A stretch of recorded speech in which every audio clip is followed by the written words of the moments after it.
Hello again. It's still Monday, I think. I had been filming Tuesdays, one of these, and then I realised that actually there's probably a lot of things I should have said about the story, because today you're going to be doing your story map, storyboard, having a chat about it. And I was sharing all this kind of stuff on the Tuesday video, and I thought, no, actually, I should have said this today, because really, we should have had more of a chat about the sorts of things that might happen, that you might want to put into your story. It was after about a minute and a half I realised I was saying things on the wrong day, and But, you know, that's the nice thing about videos. You can come back and do them again. So, what is going to happen next? What's going to happen next? We know the bird was in the factory. We don't know how the bird got into that sort of factory. We don't know why the bird was there, what the bird was doing there. But that could form part of a basis that you might want to think about how the bird got there in the first place and why the bird was working there. The bird had those sort of memories triggered by the stuff it was packing away in the factory. Is that where the bird's headed? Is the bird headed to the place where those memories were formed, or is the bird just trying to escape from the nasty workplace? Are the people from the factory going to come after the bird? I've often talked in class when we're sort of thinking about story writing or storytelling that there's always got to be a bit of a conflict. If Red Riding Hood just walked to her grandmother's house and there was no wolf, it would not be an interesting story. Again, similar with the Three Little Pigs or the Billy Goat's Gruff. If there isn't a wolf or a troll, then, you know, they just go and eat the grass or build a nice house.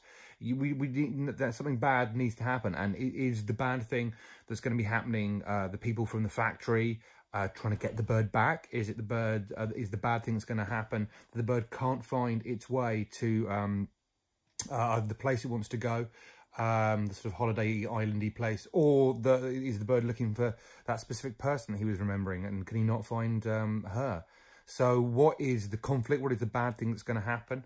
So have a think about that within the story, and also have a think about what kind of a story you want to write. Does it end well? You get some, a lot of stories do end very happily, and the characters and stuff and people involved do end up in a nice place, but equally you get some great stories where it ends tragically. It might be that the bird makes a noble sacrifice of some kind, stopping the factory robot-y things, doing terrible things or enslaving the world, dies in the process. So there's a kind of a sad ending with the bird dying, but a happy bit because the evil factory robots don't get to do whatever it is the evil factory robots are trying to do.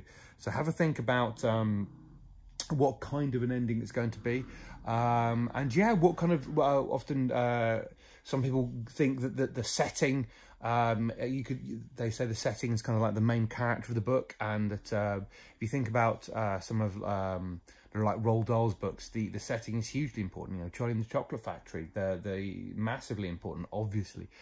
So think about, what is the world outside that factory like? Is it all kind of like automated? It means lots of robots, lots of machines everywhere, everything on conveyor belts and cranes and things like that. Is that what a lot of the world is like, or only a part of it? Is the bird in some kind of robotic city? Is a lot of the countryside and the wildlife gone?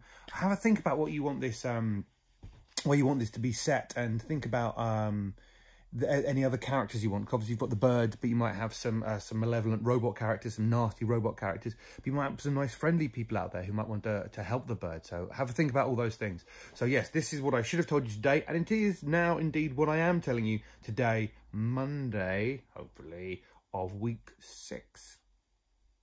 Okay, hope everyone's keeping safe and well. Take care. See you when you see you.